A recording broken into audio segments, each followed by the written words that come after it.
Something strange happened this week in American politics, and if you blinked, you missed it. Donald Trump, the man the mainstream media has spent a decade calling a right wing extremist, publicly agreed with Bernie Sanders, not on immigration, not on foreign policy, on the economy, on who should own a piece of America's $1 trillion AI revolution. And if that wasn't enough, Trump's own Treasury Secretary, Scott Bessent, went on record to say that America has spent 25 years in what he called a slavish devotion to free markets, and that those markets failed the American worker. Free markets failed. That is not something you expect to hear from a Republican Treasury Secretary. So what is going on? Have Trump and his team switched sides? Are they secretly socialists now? Is this some kind of political trick? No. The answer is far more interesting than that, and far more important. What you are witnessing is not a change of sides. It is a change of systems. And unless you understand what that means, you will not understand what is happening to the American economy right now, or why it matters to every working family in this country. Today, we are going to break it all down. First, what did Trump actually mean when he referenced Bernie Sanders and an economic plan? Second, what does the latest jobs report, which just crushed Wall Street predictions by double, tell us about whether this plan is working? And third, what is the name of this economic system? Who invented it? And why has it been buried for over 100 years? Let's get into it. Something strange happened this week in American politics, and if you blinked, you missed it. Donald Trump, the man the mainstream media has spent a decade calling a right-wing extremist, publicly agreed with Bernie Sanders, not on immigration, not on foreign policy, on the economy, on who should own a piece of America's $1 trillion AI revolution. And if that wasn't enough, Trump's own Treasury Secretary, Scott Bessent, went on record to say that America has spent 25 years in what he called a slavish devotion to free markets, and that those markets failed the American worker. Free markets failed. That is not something you expect to hear from a Republican Treasury Secretary. So what is going on? Have Trump and his team switched sides? Are they secretly socialists now? Is this some kind of political trick? No. The answer is far more interesting than that, and far more important. What you are witnessing is not a change of sides. It is a change of systems. And unless you understand what that means, you will not understand what is happening to the American economy right now, or why it matters to every working family in this country. Today, we are going to break it all down. First, what did Trump actually mean when he referenced Bernie Sanders and an economic plan? Second, what does the latest jobs report, which just crushed Wall Street predictions by double? Tell us about whether this plan is working. And third, what is the name of this economic system? Who invented it? And why has it been buried for over 100 years? Let's get into it. On his way to Wisconsin, President Trump was asked whether it was strange to find himself on the same page as Bernie Sanders, specifically on the idea of the United States government taking an ownership stake in major AI companies like OpenAI and Intel. Trump's answer was revealing. He didn't dodge the question. He embraced it. He said many of Bernie's supporters came to him because, in his words, we are what? An economic plan. Now, notice that phrase, not a tax cut, not deregulation, an economic plan. That is a very deliberate choice of words, and it is the key to understanding everything this administration is doing. Trump and Sanders, despite being political enemies for years, have found unexpected common ground on one specific shift in industrial policy. If the government is going to hand out billions of dollars to private companies, taxpayers should own a piece of what they are building. It is an economic strategy that looks less like traditional Reaganism and more like a blend of populism and state capitalism. Now, Trump agreeing with Bernie Sanders on this one specific point does not make Trump a socialist. It makes him something older, something more American, something that predates both capitalism and socialism as those terms are used today. We will get to the name of that system in a moment. But first, Scott Bessent. This week, Treasury Secretary Scott Bessent gave an interview where he said something that should have been front page news. He told his interviewer that for the past 25 years, there has been what he called a slavish devotion to free markets, a belief that markets would automatically recalibrate and fix themselves. And he said plainly, they didn't. Bessent has been making this case consistently. Earlier this year at the Economic Club of New York, he declared that access to cheap goods is not the essence of the American dream.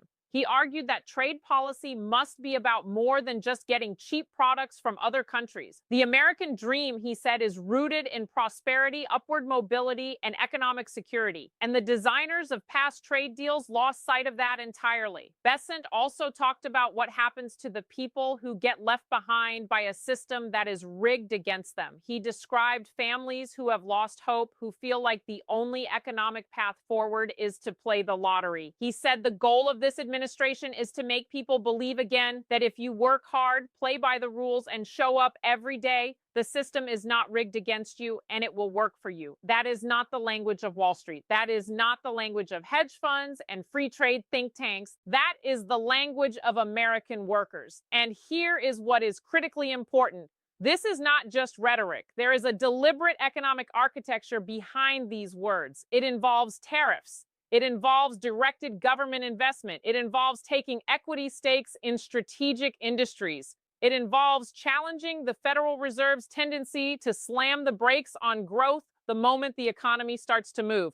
President Trump took on that last point himself just this week when he said that you do not have to have inflation just because you have growth. That good growth numbers and low inflation can go hand in hand, and that markets should go up when jobs numbers are strong, not down. That might sound obvious, but it is a direct challenge to 40 years of economic orthodoxy, and the people who built that orthodoxy are not happy.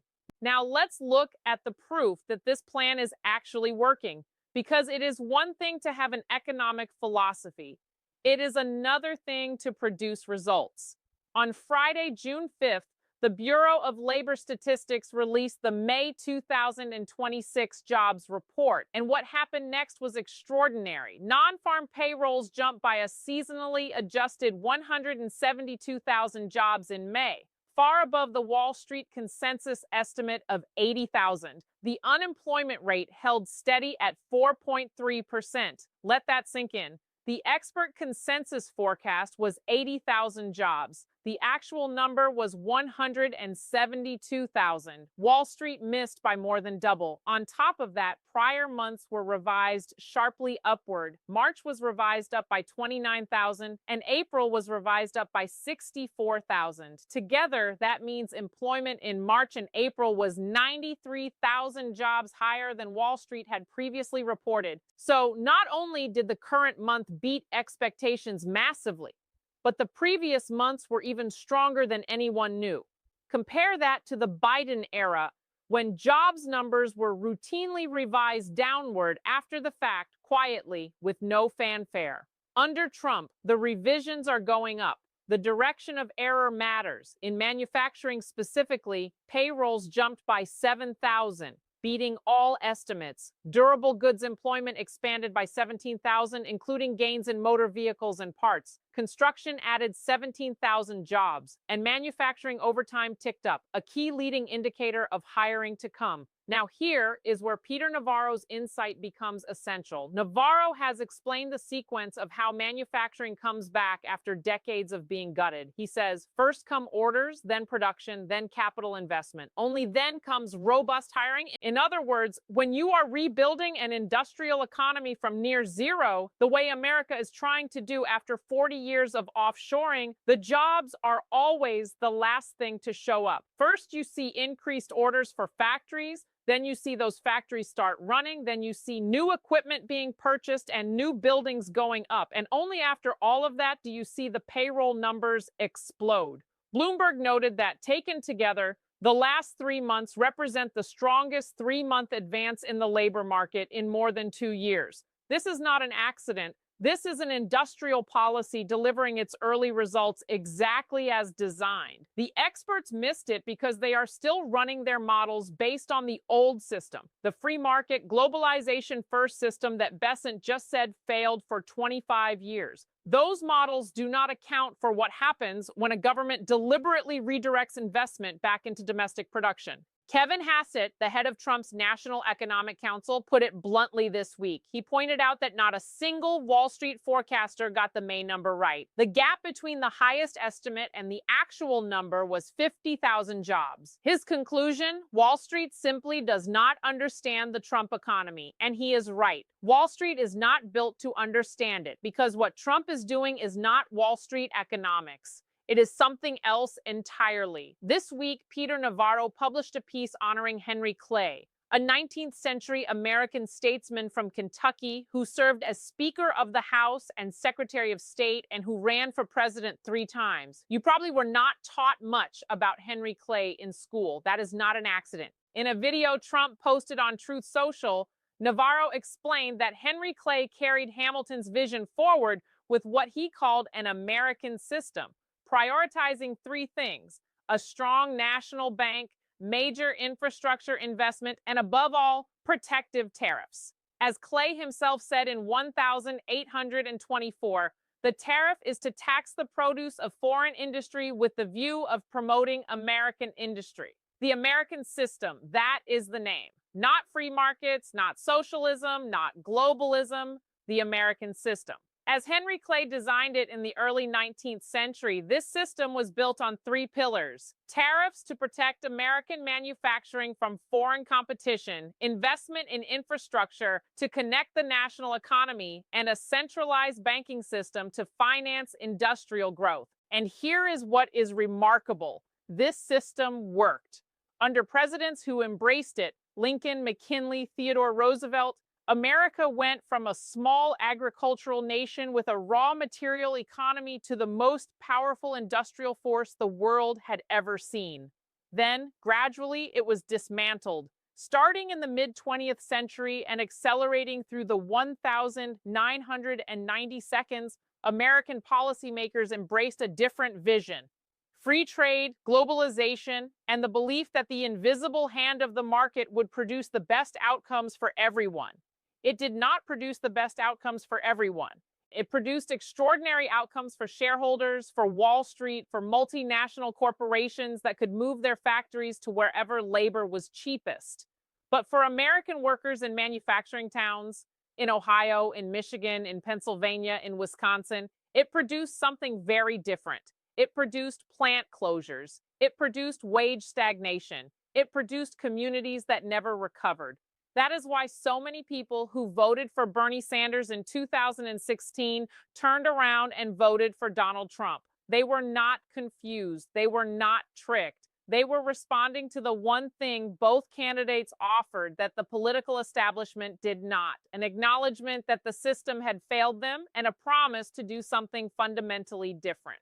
Now in 2026, Bessent is describing a transformation, the historic passage of major tax legislation, trade deals that rewrote decades of global misalignment, and an ambitious deregulation agenda. He frames this not just as an economic turnaround, but as correcting decisions that diminished American sovereignty over recent decades. The Trump administration is not operating from the standard Republican playbook. They are reaching back 200 years to an economic philosophy that was explicitly designed to keep America sovereign, productive, and self-sufficient. A philosophy that says a nation that cannot make what it needs will not remain independent. A philosophy that says the government has a legitimate and necessary role in protecting and building domestic industry, not through socialist ownership, but through strategic partnership, tariffs, infrastructure, and directed investment. That is the American system, and it is making a comeback. Now let's bring this all together, because this is bigger than one jobs report or one interview. What you are watching right now is an ideological realignment, unlike anything American politics has seen in decades. The old left-right debate,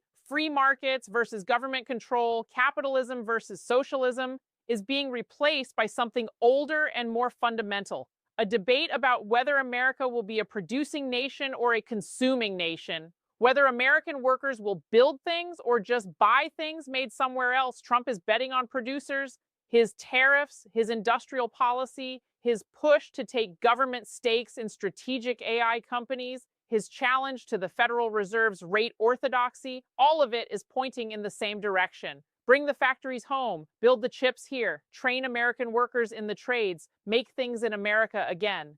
The early signs are showing up exactly where Navarro predicted, not in Wall Street bonuses, not in hedge fund returns, but in the trades. Reports from the White House indicate that 60% of Gen Z Americans are now planning to pursue skilled trade work.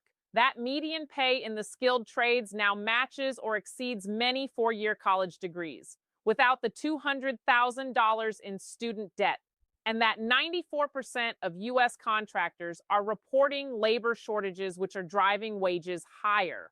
That is not an accident. That is an industrial policy doing what industrial policies are designed to do. It is just in the early stages. And the mainstream media and Wall Street, trapped in their old models and their old assumptions, keep getting it wrong. They got the jobs numbers wrong. They keep getting the economy wrong, because they are still thinking inside a box that this administration has already walked out of. The question for all of us watching is whether we understand what is happening, or whether we will only see it clearly in the rearview mirror years from now when the history books are written. The American system was built to make America strong. It was quietly dismantled to make a few people rich. And now it is being rebuilt imperfectly, messily, with all the chaos that comes with any real change, but being rebuilt nonetheless. The numbers are starting to prove it.